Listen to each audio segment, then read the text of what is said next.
In today's video, I'm going to teach you how to download the Truist app and log in.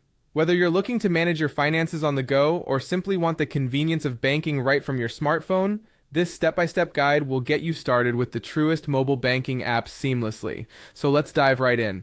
First, you'll want to open up the App Store on your mobile device. If you're an iPhone user, you'll be heading to the Apple App Store. If you have an Android device, you'll need to go to the Google Play Store. Finding the Truist app is your first step toward easy mobile banking, so let's make it a smooth one. Once the App Store is open, you'll want to locate the search bar at the top of the screen. Type in Truist Mobile, and you'll see a list of options appear.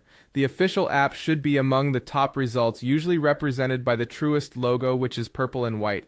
This is the app you need to proceed with, so tap on it to open its details page. Now, you should be looking at the app's page, featuring an overview, some screenshots, and user ratings.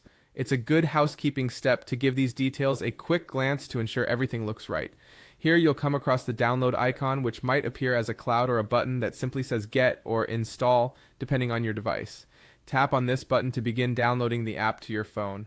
Once the download is complete, you can open the app directly from the App Store page or locate its icon on your home screen.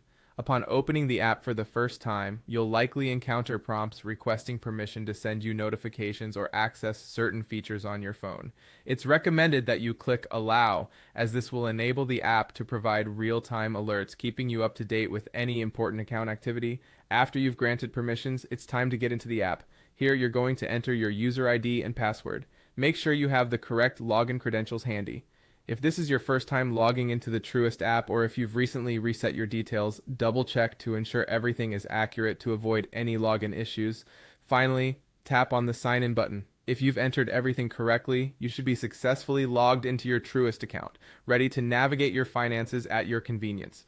You can now explore the app's features, allowing you to manage your funds, make payments, and much more, all from the comfort of your mobile device. And that's it. You're all set up. Thank you for watching, and I hope this guide was helpful in assisting you to get started with the Truist app. Happy banking!